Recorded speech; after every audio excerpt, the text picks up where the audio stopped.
노는 게 좋은 세 여자의 팟캐스트 놀고놀 25화입니다. 안녕하세요. 저는 약콩이고요. 보는 것이 좋은 김양치입니다. 딸기를 사랑하는 선인장입니다. 딸기철 끝나지 않았나요? 그러지 마십시오. 미친 듯이 먹고 있습니다. 그래요? 네. 참 딸기를 꾸준히 좋아하시는 것 같아요. 딸기 없으면 어떻게 사는지 참 걱정이 많은데. 산딸기는 어때요? 별로예요? 별로는 아닌데 그래도 그냥 딸기에 비해서는 조금. 저는 산딸기 너무 좋아해서 아. 다음 생에 스머프로 태어나고 싶다는 생각을 할 정도로. 근데 산딸기는 진짜 잠깐 나오거든요. 네, 그쵸. 한 4, 5, 6월 맞아요. 이렇게 잠깐 나와서 먹을 수 있을 때 항상 먹어둬야 됩니다. 진짜 딸기가 철이 빨리 끝나는 것 같더라고요. 겨울에 원래 요즘엔 더 많이 나오잖아요. 네. 그때는 약간 비싸니까 좀 싸지면 먹어야지 라고 해서 싸지면 막 미친 듯이 요즘엔 삼시세끼 딸기로 먹고 있습니다. 정말. 근데 딸기 사도 금방 물러져가지고 물을 이유가 없어요. 그래요? 무르기 전에 다 먹으면 이렇게 됩니다. 선호하지 않는 과일이에요. 되게 부지런한 사람이네. 사실 딸기 사놓고 씻기 귀찮아가지고 잠깐 안 먹고 좀 물러지고 그럴 때도 있는데. 아니 근데 우리 딸기 이야기 하기 전에 양치님 네? 몸 좀 어떠십니까? 괜찮으세요? 괜찮습니다만. 저희가 일주일에 하나 업데이트 하는데 3주 공백이 생겼죠. 그쵸. 양치님이 좀 심한 감기에 걸리셔가지고 어쩔 수 없이 녹음을 좀 미뤘다가 오늘 겨우 모였는데 녹화 당일날 제가 그랬죠. 당일날 아침에 아니 근데 계속 목이 좀 안 좋고 지금 1년 내내 감기에 걸려있는 것 같고 그쵸. 걱정되는 상황입니다. 전화 통화할 때마다 상대방이 감기 걸리셨냐고 물어보는 그런 나날들인데 목소리가 돌아오지 않는 것 같아요. 여러모로 지금 양치님은 좀 몸보신을 세게 한번 때려치거나 회사를 그만두거나 뭐 하는 게 필요할 것 같습니다. 이번에 업로드가 되게 늦어지면서 제가 약간 노심초사했던 부분이 있는데 혹시라도 구독자분들이 업로드가 막 3주째 안 되고 하니까 구독 끊으실까봐 그렇지 않아도 사실 최근에 구독하시는 분들과 댓글 가끔 남겨주시는 분들께 감사의 말씀을 좀 드리고 싶었어요. 사실 저희 이 팟캐가 뭐 스폰을 받는 것도 아니고 그렇다고 돈이 되는 것도 아니고 저희끼리 그냥 재미있어서 자기 만족으로 하는 방송인데 유일하게 보상이 있다면 그게 구독자 수가 조금씩 늘어나는 것과 청취자분들이 댓글 남겨주시는 거 이것뿐인 것 같아요. 저희가 댓글 남겨주신 것들을 방송 중에 따로 언급을 하지는 않지만 정말 많은 힘을 얻고 있다고 말씀을 드리고 싶었고 그래서 감사합니다. 괜히 뭔가 고백한 것 같아서 부끄럽네요. 오, 네. 정말 지금 내 선발 너무 부끄러운데 앞으로도 재미있게 들어주시고 아주 작은 이야기라도 남겨주시면 좋겠습니다. 네. 그래서 원래 저희가 지금 25화 주제를 집으로 잡았어요. 그쵸.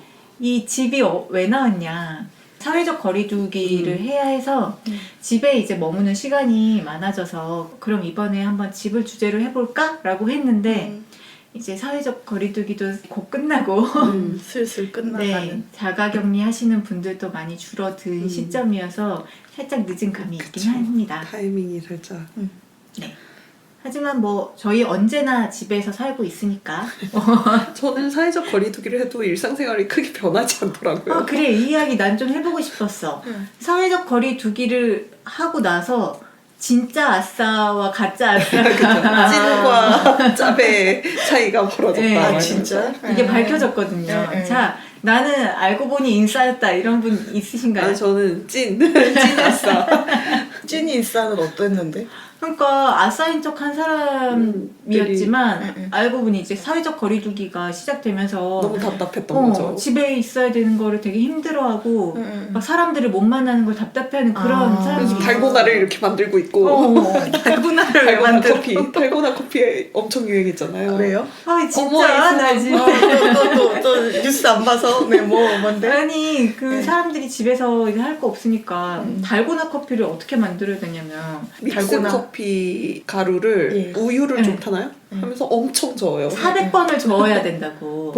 그러면 이렇게 약간 머랭처럼 쫀득하게 만들어지는 그런 커피가 유행해서 그게 해외 매체에도 소개가 되고 그랬단 달고나 말이에요. 커피로 소개되고 막 그랬어요. 누군가 처음 그걸 시작해서 네. 그걸 이제 연예인들이나 뭐 유튜버들이 이제 네. 따라하기 시작하면서 그게 해외까지 소개됐죠. 커피를 완전히 만들지 않고 그냥 믹스에다가 우유를 넣고 그리고 적기 시작한다는 거죠. 우유를 넣는 게 맞는지도 잘 모르겠는데 저는 안 해봐가지고 뭐 비율이 네. 아무튼 있더라고요. 그리고 아무튼 미친 듯이 저어야 되는데 뭐 400번도 아니고 1000번 저어야 된다는 사람도 있고 그래서 결국 기계를 사용하세요 이런 분들도 있고 유튜브 검색하면 엄청 많이 나올걸요? 알겠습니다. 네. 여튼 그런 거를 해야 견딜 수 있을 정도로 이제 막 집안에 갇혀있는 걸 힘들어하는 사람들이 있었다는데 나나 뭐 양치님이나 전혀 일상에 변화가 없어요. 전 늘 집에 있으니까요. 그런 뉴스조차 몰라도 잘 지내는 사람이 있습니다. 네. 아, 네. 여기도 찐이다. 우리는 모두 찐이었어. 찐인 걸로. 아이고 네. 신난다. 그래서 오늘은 이제 집을 주제로 이야기를 해보기로 했고요. 네. 집이 가지고 있는 의미?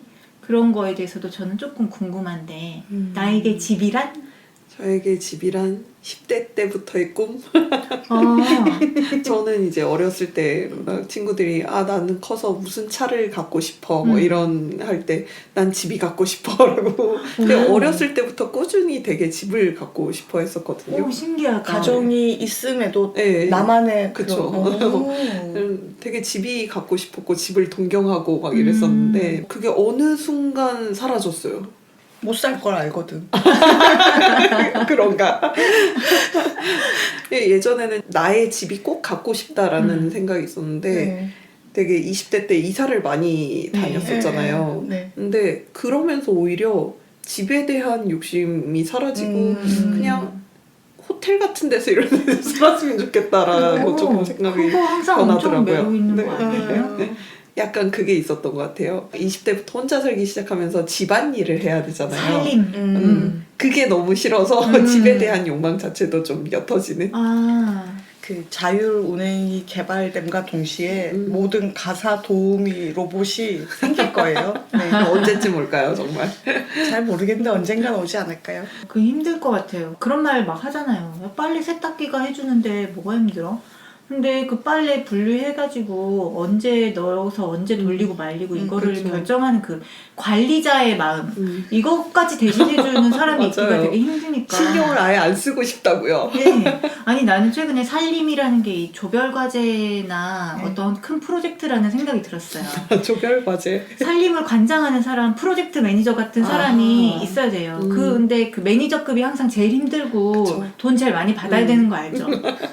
이게 제일 힘든 일이거든, 실무보다. 그렇죠. 그 남편들이 자기는 많이 도와준다라고 하는데 도와줄 게 아니고 자기가 알아서 뭘 해야 될지를 알고 착착착착 해야 되는데 그러니까요. 아내 입장으로서는 이것만 해서 끝나는 게 아니고 좀 알아서 이것도 하고 저것도 했으면 좋겠는데 꼭 지시를 내려야지 그렇죠. 하는 분들이 계시잖아요. 그러니까 세탁기를 돌리는 게 문제가 아니라 그 전에 세탁물이 어느 정도 쌓였는지 지금 빨아야 되는 옷을 또 언제 입어야 될지 또 세제가 지금 떨어질락 말락 하는지 섬유유연제를 넣어야 되는지 말아야 되는지 AI 우리 항상 언제나. 모든 문제의 해답은 AI뿐이야. 여튼 그래서 살림을 하게 되면서부터 집에 대한 욕망이 좀 사그라들었다. 그것도 있어요.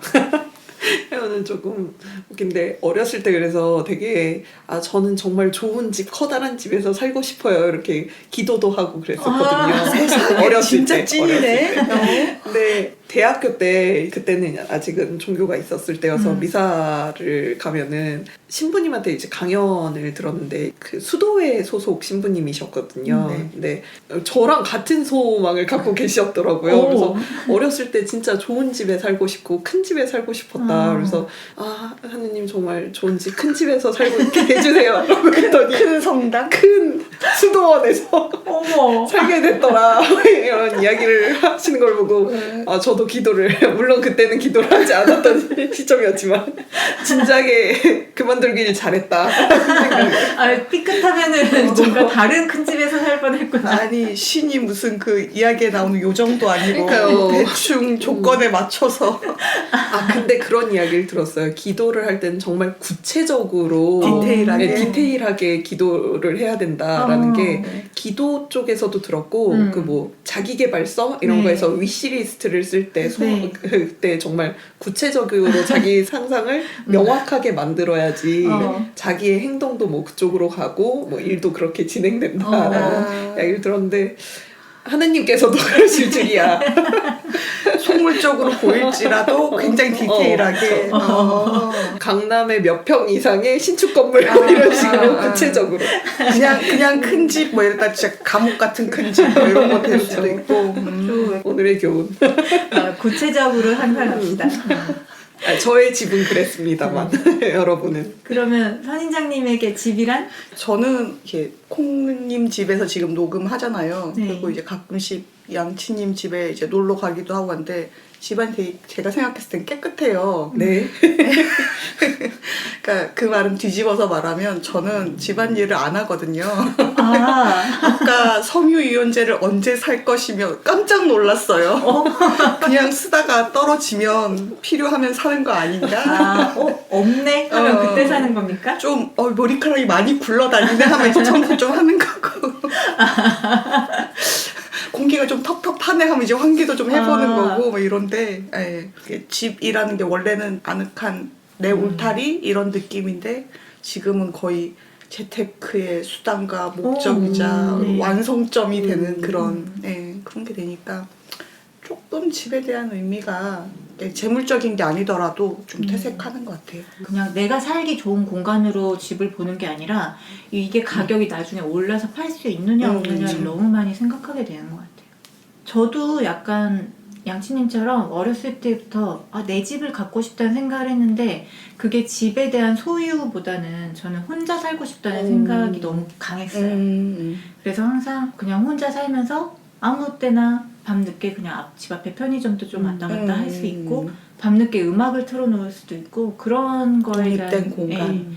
욕망이 되게 컸고 다행히 집이 지방이기 때문에 이제 서울로 대학을 오면서 그게 좀 이루어졌죠. 근데 아직도 그게 너무 좋은 것 같아요. 그래요. 네.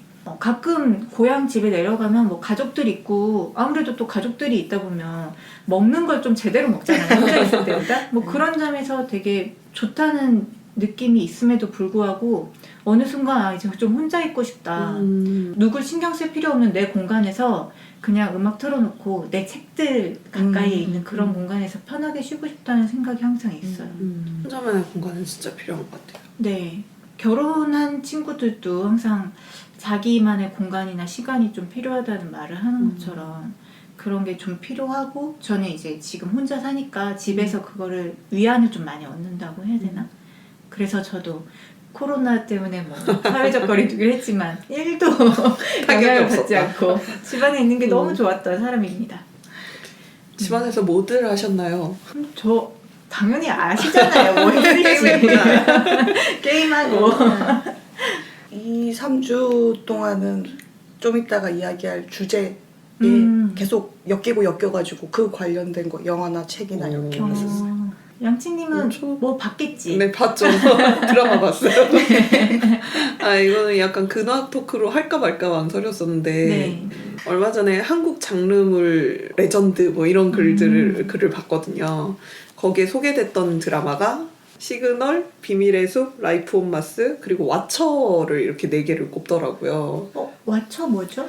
왓처가 OCN에서 했던 이런 약간 수사 드라마, 뭐 추리 쪽 드라마인데 하고 있는 건 알고 평도 좋았던 건 알고 있었는데 보지는 않았어요 그때 당시. 근데 이제 제가 그 4편 중에 3편을 다 봤거든요. 그래서 3편 다 좋아했던 드라마여서 그러면 왓처가 여기에 같이 낄급이야? 그럼 봐야 되겠다 싶어서 한석규 씨랑 김현주 씨랑 서광준 씨가 이제 주연으로 나오는 드라마고요.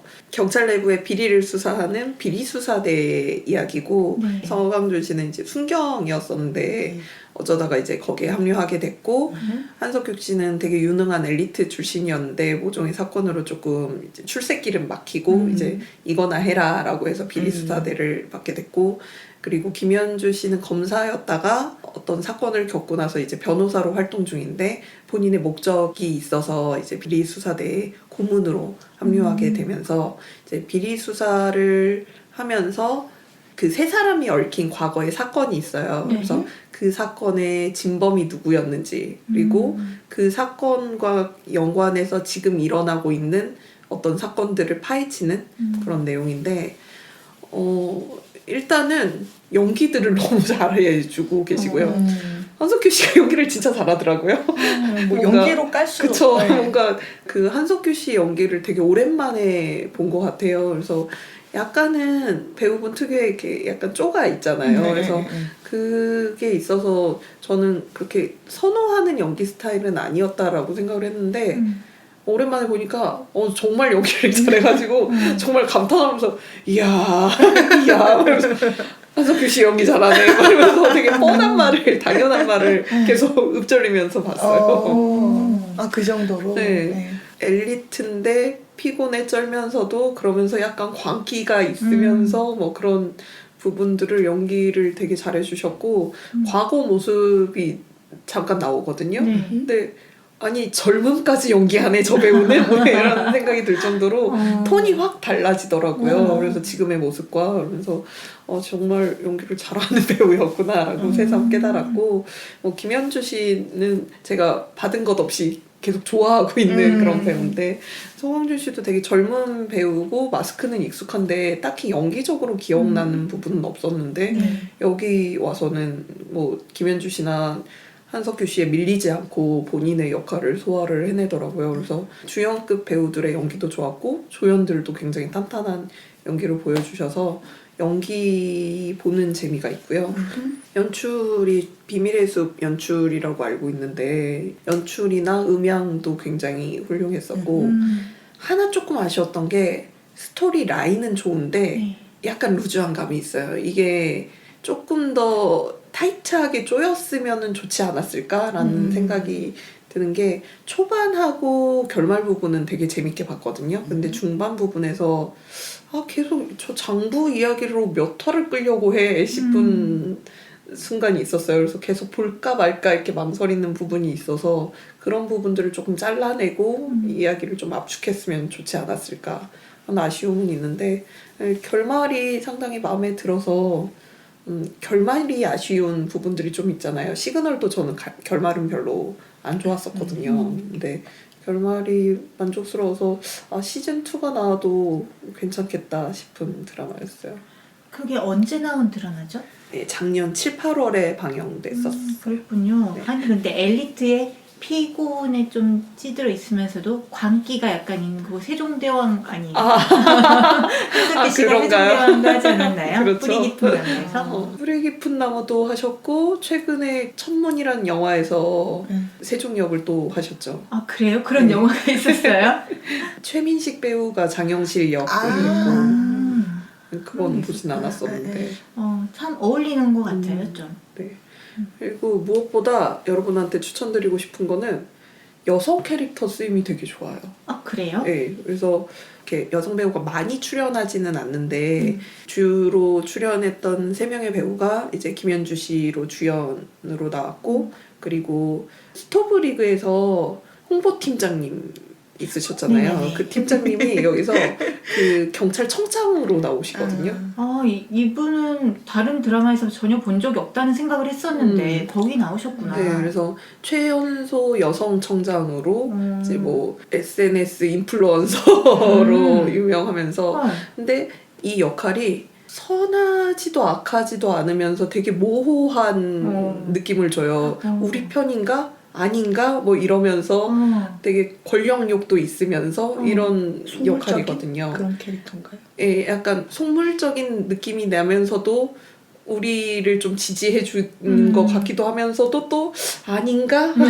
저 사람이 완전 흑막인가? 뭐 이렇게 의심이 되기도 하는 그런 캐릭터 역할을 해줬고 그리고 비리 수사팀이 이제 4명인데 주연 3인방 말고 경장급의 여자 경찰이 이제 추가됐는데 그 배우도 정말 거기에 있을 경찰 느낌을 자연스럽게 연기를 해주셔가지고 그 역할들 자체도 좋았고 김현주 씨가 맡았던 한태주 변호사도 과거에 큰 사건을 겪은 후에 본인의 복수심에 불타는 캐릭터예요. 그래서 어떻게 보면은 그 한태주 역이 중간에서 좀 사람들한테 욕을 먹을 수도 있는 캐릭터거든요. 왜냐면 뭔가 수사가 잘 될 것 같은데 한태주가 나타나서 자기가 범인 이름 알겠다고 이렇게 낚아챈다던가 뭐 그런 부분들이 있는데 그런 면들 자체도 굉장히 한태주 입장으로서는 이해가 되고 왜 제가 저렇게 행동했는지 이렇게밖에 할 수밖에 없었는지 하면서 개인 서사들을 되게 촘촘히 깔아줬고요. 물론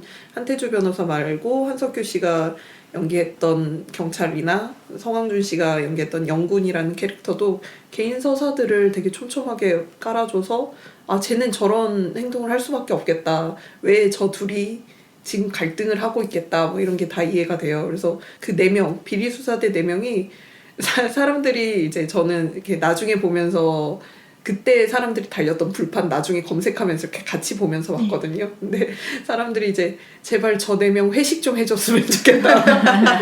그러니까 다들 자기의 목적이 있고 서로 불신하면서 막 이런 팀 내 갈등 같은 것들이 보이거든요. 그런데 보통 수사물은 되게 끈끈하게 그렇죠. 네, 맞아요. 끈끈하게 이렇게 가는데 여기서는 서로 불신하고 제가 범인인가 막 이렇게 의심하고 그런 부분들이 재밌고 납득되면서 그런 부분들이 좀 흥미로웠어요. 그리고 또 사건 자체도 제가 언젠가부터 이런 수사물을 놓게 된 게 피해자들이 대부분 여성이 많고 그 피해당한 사실이나 뭐 살해 장면이나 이런 걸 보여주면서 약간의 말초적인 부분을 자극하는 네. 그러면서 흥미거리로 내세우는 부분들이 있어서 어느 순간부터 좀 꺼려지는 그런 부분이 있었는데 여기서는 남성 피해자들이 많고요. 네. 물론 좀 잔인한 장면들이 없지 않아 있어요. 그래서 엄지손가락이 절단된다던가 뭐 그런 부분들을 좀 반복적으로 보여주는 부분이 있어서 좀 잔인한 거 싫어하시는 분들한테 추천드리지는 못하겠는데 그래도 여성이 살해되면서 느껴지는 그런 뭐 비참함? 그걸 도구적으로 쓰지 않는 그런 부분을 좀 칭찬해주고 싶은 네. 그런 각본이었습니다. 아예 처음 듣는 제목의 이런. 드라마였는데 뭐 설명 들으니까 되게 보고 싶어지네요. 네. 그리고 서광준 씨가 아주 케미 장인이시더라고요. 그래요? 김현주 씨도 그렇고. 그러니까 전혀 로맨스가 없는 드라마인데 한석규 씨랑 김현주 씨도 되게 케미가 좋고 서광준 씨랑 김현주 씨가 굉장히 거기서 한 14살 차이 나는 역으로 나오거든요. 근데 그 둘의 관계도 굉장히 케미가 좋고 그 남은 팀원과의 케미도 성황준 씨가 되게 좋고 눈이 굉장히 언제나 기본적으로 촉촉한 타입이어가지고 멜로 눈깔이라고 하잖아요. 근데 바라보는데 아 저 둘이 정말 멜로 한 편 써줬으면 좋겠다라는 그런 느낌이 들어서 네, 좀 망둥망둥하면서 달린 부분도 있고요. 사실 지금 이렇게 막 배우들의 이미지를 상상해서는 그 배역이랑 잘 매칭이 안 되기도 해요. 저도 그래요. 김현주 씨가 그 복수심에 불타는 역할이라는 것도 잘 상상이 안 가고. 네. 아 근데 그 복수심에 불타는 걸 그렇게 내색하지는 않고 겉으로 보면 그냥 차가운 커리어 우먼 같은 그런 느낌이거든요. 다른 거에서 그냥 이제 좋은 드라마인가 보다 했다가 아까 서장? 청장? 내 편인가? 네 편인가? 밀어주려나? 아닌가? 흑막인가? 이거에서 갑자기 훅 당기네요. 나는 그런 캐릭터 되게 좋아해요. 엑스파일에서 스키너 부국장이나 뭐 좀 그런 상사들이 가끔 드라마에 등장하잖아요. 갑자기 그러니까 영업당에서 이거 그래서 볼까? 제복 입고 등장하시거든요. 네. 근데 하이힐의 제복 이렇게 입고 그래 도와줄까? 막 이러면서 등장하시는데 되게 멋있는 그런 부분도 있고. 그 지금 생각해보면 그분은 그런 캐릭터에 좀 외모적으로도 어울리는 것 같아요. 맞아요. 네. 조만간 봐보겠습니다. 네. 이제 본격적으로 저희가 준비해온 집에 대한 이야기를 좀 시작할까요? 네. 각자 뭐 준비해온 게 좀 다 다른데 그 중에 양친님 먼저 이야기 들어보겠습니다. 이어지는 25화 2부에서는 김양치가 소개하는 책 하우스 스캔들 이야기가 계속됩니다.